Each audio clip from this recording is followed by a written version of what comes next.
Amigos de Letra Capital, estamos con el periodista y escritor Beto Ortiz para hablar de su más reciente libro, De dudosa procedencia, publicado por Planeta. ¿Cómo estás, Beto? Hola, gracias por la entrevista. Eh, si bien es cierto, en tus otros libros hay una presencia tuya, ¿no?, en los textos, tengo la sensación de que en este libro la presencia tuya es más notoria, digamos, ¿no?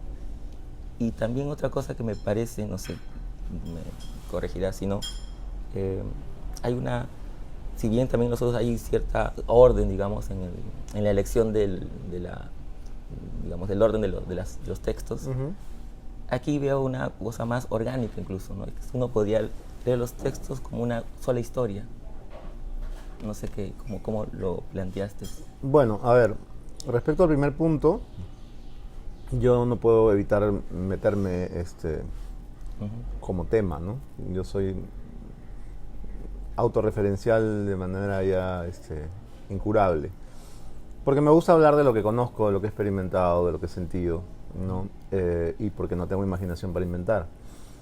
El orden o la estructura más o menos orgánica que mencionas no es mérito mío, es mérito del editor, ¿no? Porque lo que yo hice fue enfrentarme a un magma de 4 años de escritos de todo tipo.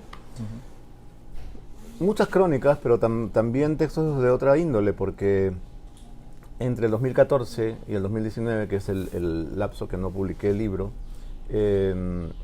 hice varias cosas extra periodísticas. Una de ellas, una obra de teatro.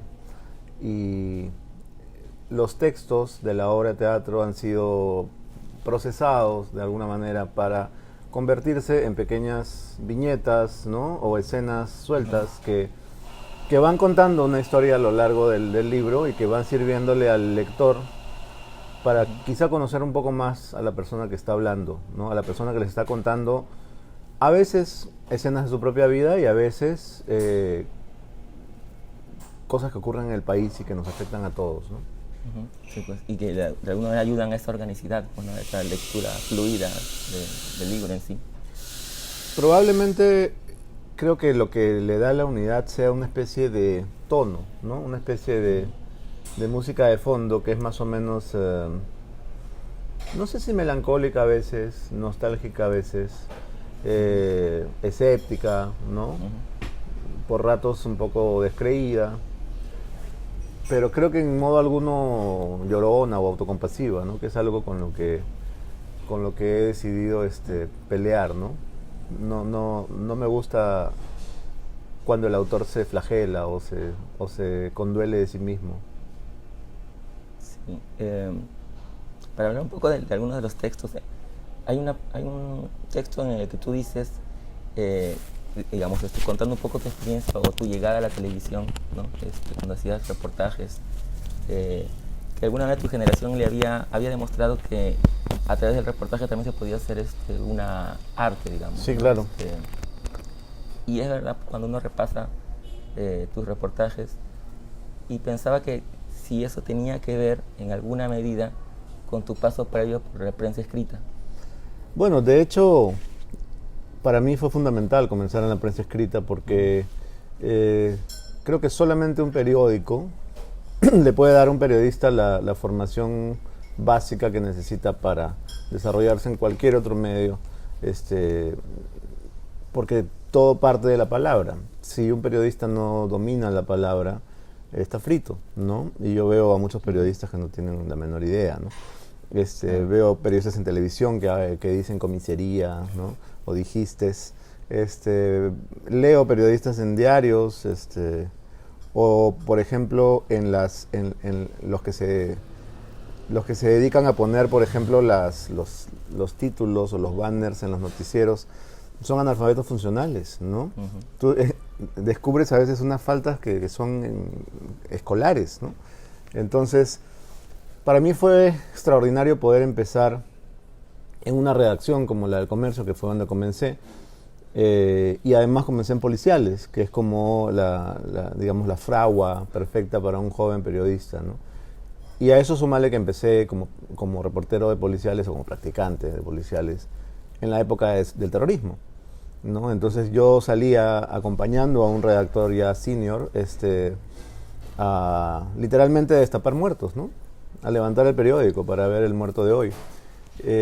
No es que uno necesite este contacto directo con la muerte, pero para mí sirvió de un aprendizaje brutal sobre el país en el que estaba viviendo.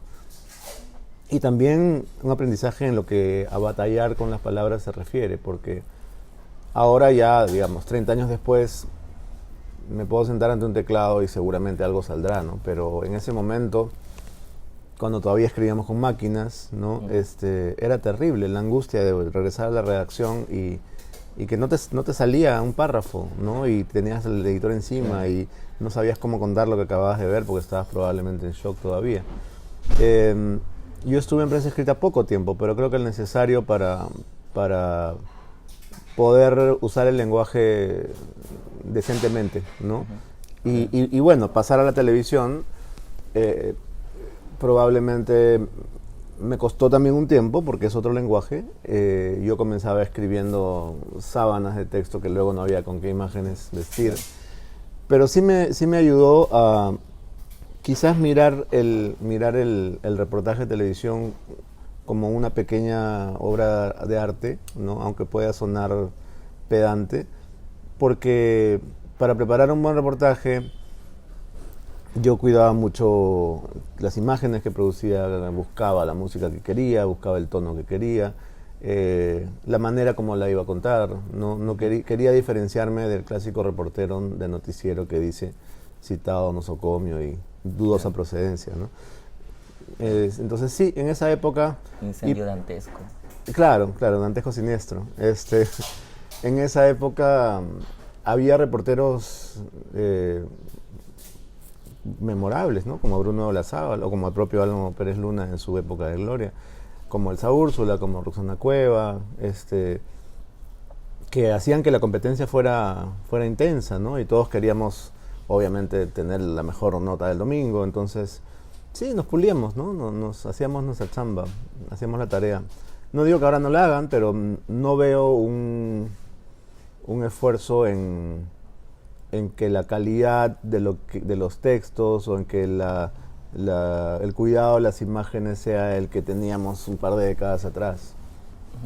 En eso de aprender a batallar con las palabras que mencionas, recordé otro texto tuyo sobre Sonday y una anécdota que tuviste con él cuando fuiste a trabajar con él en un diario, en Página Libre, me parece que fue. Correcto. Y que te mandó a escribir un reportaje sobre el quechua. Sí, bueno, yo llegué a Página Libre en el año 90, sobre todo llevado por la ilusión de trabajar con un monstruo como Sonday, que es un monstruo en todos los sentidos de la palabra, en los buenos y en los malos. Fue una fortuna, de verdad, poderme topar con él, porque de hecho Sonday, que era un periodista cinematográfico, no era uno de esos directores de diario que aparecen en las películas. Lo más parecido a J. Jonás Jameson de Peter Parker, ¿no? Del Hombre Araña. Expansivo. Sí, gritón, furioso, operático casi, ¿no? Mucha gente cree que Enrique Sileri era digamos, el prototipo del periodista desmesurado, pero Sonday lo superaba con creces en todo sentido. Y bueno, yo llegué a Página Libre para ser dibujante, porque yo era dibujante en esa época. Las primeras cosas que publiqué fueron historietas y tiras cómicas, no textos. Entonces Guillermo me hizo una entrevista de trabajo y le mostré algunas cosas que había escrito y me dijo, bueno, tú lo que tienes que hacer es escribir. Y me dio esa comisión, ¿no? Haz un reportaje sobre el quechua. Y le dije, ¿pero qué pasa con el quechua? No sé, me dijo, averigua.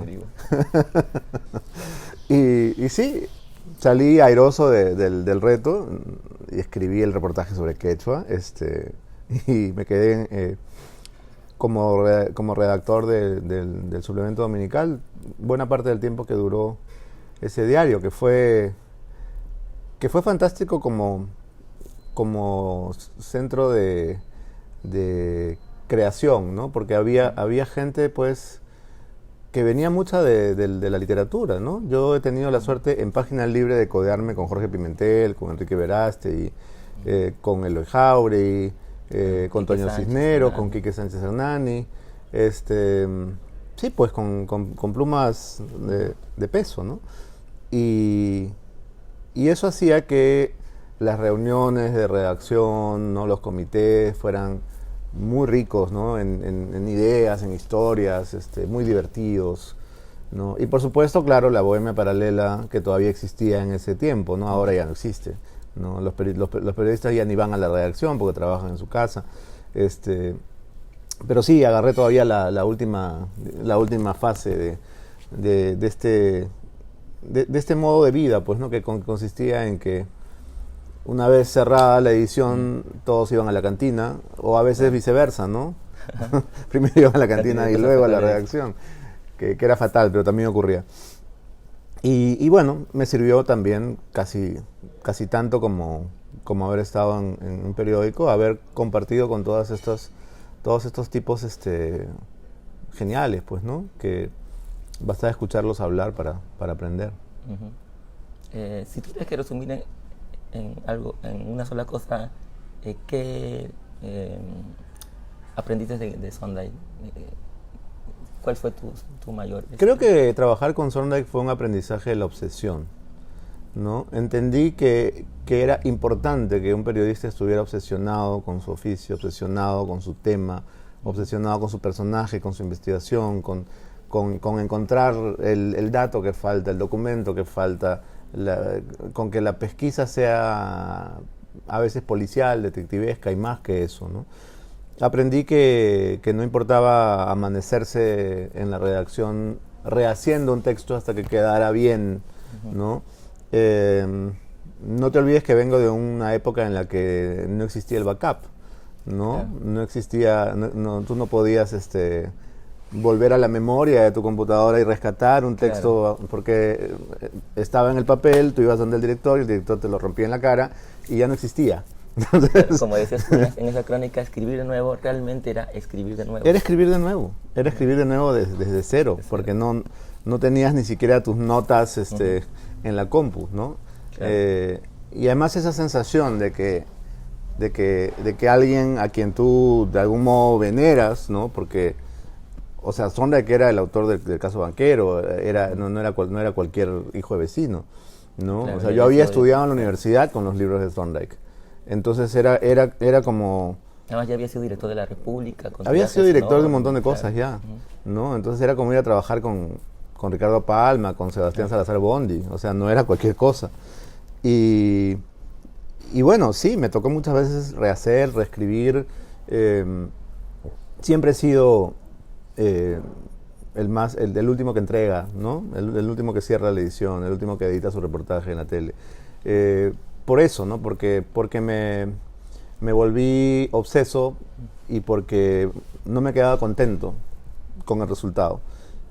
Y siempre quería cambiar algo, siempre quería editar algo. Los editores de Perú 21 sabrán que muchas veces, horas después de haber enviado el texto, me arrepiento de algo, o porque algo no suena bien. Ya es una estupidez, ¿no? Pero me cuido mucho cómo suena lo que escribo. Lo leo en voz alta y me gusta que haya un ritmo. Claro. Entonces de pronto releo lo que escribí y veo que hay un problema de sonido, de audio. Y entonces le escribo al editor, le digo, ¿podrías cambiar esta palabra por esta otra? Me parece que queda mejor. Y es como, amigo, es lo mismo. No es lo mismo. Claro, no es lo mismo. Pues. Sí. Ahora que mencionabas de que antes de llegar a Página Libre dibujabas y hacías guiones de historietas, recordé también que otro personaje creo que importante en tu vida, en tu trayectoria, es Julio Polar. Sí, claro que sí. ¿Cómo así? ¿Cómo lo conociste? ¿Tú lo conociste? Sí, también. Ah, claro. Bueno, Julio Polar es un personaje muy importante en mi vida porque me tocó trabajar con él una época en la que Hildebrand dirigía una revista que se llamaba Así y tenía un suplemento humorístico que se llamaba No. El suplemento lo editaban Juan Acevedo, Alonso Núñez, dibujantes importantes y humoristas también como Lucho Freire o Rafa León. Yo mandé una tira cómica a ese suplemento que hizo un concurso y gané el concurso. entonces me invitaron a colaborar. Yo comencé a publicar dibujos, Juan Acevedo me dijo, mejor escribe porque tus historietas tienen demasiado texto, dinamitando mi carrera de dibujante para siempre, que no volví a dibujar nunca más. Y luego hubo una bronca de los dibujantes, que eran todos de izquierda, ¿no?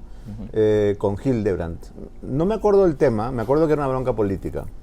Era algo que tenía que ver con una portada o con un tratamiento que le habían dado a algún tema. La cosa es que el grueso de los dibujantes renunció, ¿no? Y pues el suplemento no podía existir sin ellos. Entonces lo que hizo Hildebrandt fue entregarle el suplemento entero como encargo a Alfredo, al dibujante de Los Calatos. Y Alfredo no tenía pues un equipo como sí existía en la época de Juan. A quien tenía era Julio Polar. Y entonces Julio Polar y yo tuvimos el encargo de hacer todo el suplemento entre los dos. Y era una locura, porque realmente eran, no me acuerdo si 16 páginas, o no me acuerdo cuántas, pero eran un montón de páginas que había que llenar y que ya no teníamos pues un staff de 15 o 20 colaboradores, sino éramos 2 gatos. Entonces, esa época fue gloriosa, porque realmente consistía en sentarme con Julio a inventar estupideces, porque eran realmente estupideces que nos hacían reír mucho.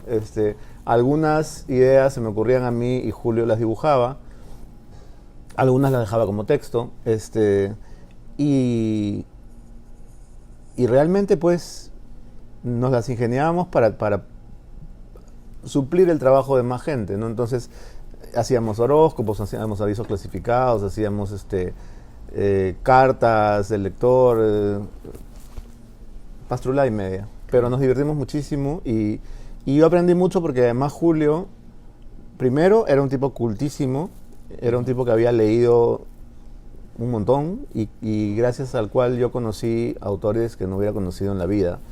Por ejemplo, Roberto Arlt, por ejemplo, Antonin Artaud, ¿no? que estaban dentro de su panteón, ¿no es cierto?, de favoritos y que yo no los había escuchado, pero ni en el colegio ni en la universidad. Intercambiamos películas, ¿no?, VHS en la época, y especialmente creo que si Thorndike significó un aprendizaje de la obsesión, Julio Polar significó un aprendizaje de la rebeldía. Porque Julio creo que es el rebelde más químicamente puro que he conocido, ¿no? O sea, era un tipo que en su vida cotidiana era consecuente con esa rebeldía contra todo, contra la política, contra el poder, contra la religión, contra todo, ¿no? Y a mí me sirvió mucho conocerlo en esa edad, porque yo tenía pues 20 años, ¿no? Y fue una influencia muy importante y lo sigue siendo, creo, ¿no? En el sentido de no tener miedo, de no guardar una docilidad con nadie, ni frente a nadie, ¿no? Él era un tipo que si algo no le gustaba pateaba el tablero y se mandaba a mudar y no importaba si se quedaba de hambre, no le aguantaba pulgas a nadie, ¿no? Y te decía lo que pensaba en la cara. Entonces, obviamente, un tipo así era incómodo y era casi un réprobo y todo el mundo le tenía miedo y en las reacciones decían, uy, no, Julio Polar no, porque es un subversivo, es un sindicalista, es terrible, ¿no? Nos va a incendiar la redacción, ¿no? Y sí lo hacía, realmente lo hacía, pero lo hacía con sus ideas y con su inconformismo, ¿no?, permanente, que fue su manera de vivir y que creo que la contagió a muchos jóvenes y no tan jóvenes que estuvimos alrededor de él. Es verdad. Y ojalá que se rescate su trabajo, ¿no?, con sus tiras, sus historietas. Bueno, de hecho él dejó una cantidad inmensa de historietas y de dibujos no publicados. Algunos se publicaron en una antología que hubo hace poco, no me acuerdo, un libro de portada morada. Pero sí, merecería una antología personal, ¿no? Porque además Además escribía muy bien. Escribía muy bien y su dibujo era de una de una exquisitez, de una sofisticación que ahora no existe. Nadie publica dibujos así, ¿no? Salvo Alonso Núñez, nadie. La verdad. Volviendo un poquito al libro, hay una parte en la que tú mencionas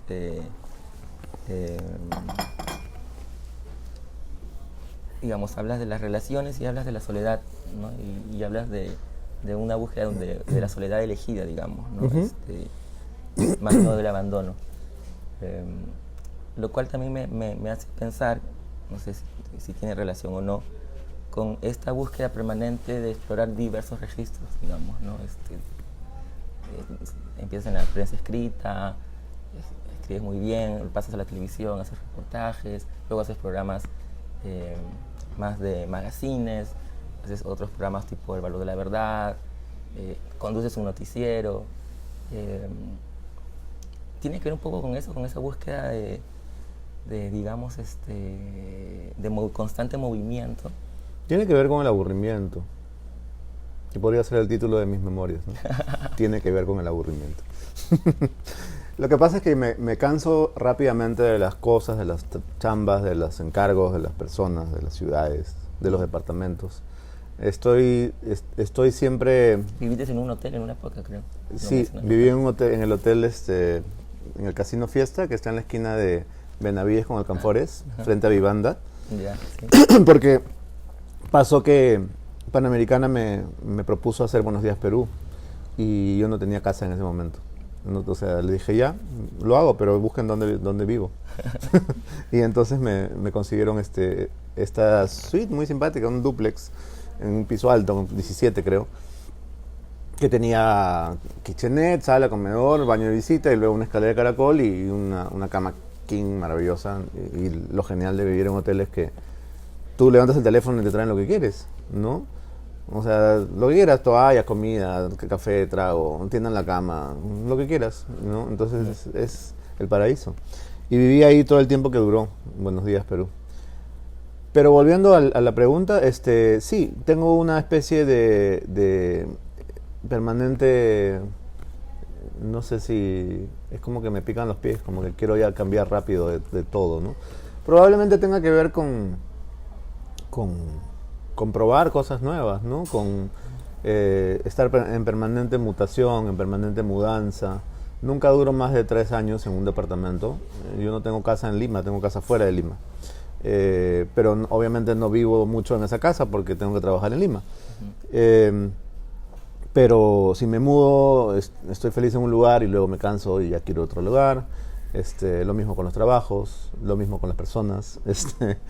Y con las ciudades. De hecho, hace buen rato que estoy esperando la mínima oportunidad para irme a vivir fuera de nuevo, porque ya esta ciudad me agobia un poco. Pero me va bien y en la medida en que estás en tu zona de confort, te aplatanas, pues, ¿no? Te estacionas en una situación y eso es con lo que creo que lucho permanentemente. Y en cuanto a los trabajos también, ¿no? Porque en televisión, aunque la gente crea que la televisión es una actividad muy apasionante y muy glamorosa, es un trabajo como cualquier otro y también tiene rutina, ¿no? De hecho, me pasaba cuando era reportero que sentía que estaba reporteando siempre las mismas historias, o sea, siempre la negligencia médica, siempre el caso de corrupción, siempre era como volver a rizar el rizo, ¿no? Y ya llega un momento que ya lo has contado todo y lo tienes que volver a contar. Y con los entrevistados peor, ¿no? Porque cuando haces entrevista política, al final del año te das cuenta que has entrevistado a Techito 30 veces, a Becerril 30 veces, y hay un montón de gente que nunca vendrá a sentarse contigo y un montón de gente que viene a cada rato y ya es como, esta película ya la vi, ¿no? Entonces, probablemente por eso es que he intentado una cierta versatilidad en la televisión y también para tener chamba siempre, ¿no? Porque sucede que cuando la publicidad estatal se vuelve jugosa, los canales se vuelven amables con el gobierno, como es el caso en la actualidad. Entonces, cuando eso pasa y un canal vive de la publicidad estatal, obviamente no le va a pegar al que le da de comer. y entonces los programas periodísticos empiezan a ablandarse un poco, ¿no? Es como que se aburguesan y se vuelven diplomáticos y cuidan las formas porque papá gobierno está financiando digamos, parando la olla, ¿no? Entonces, cuando eso pasa, inmediatamente hago el crossover al entretenimiento. Y así he hecho Perú tiene talento, he hecho La máquina del millón, y me divierto también. Me parece que no, una cosa no es más importante que la otra. Yo no sé por qué la gente piensa, claro, antes hacías entrevistas políticas, ¿no? Y ahora, estás haciendo farándula.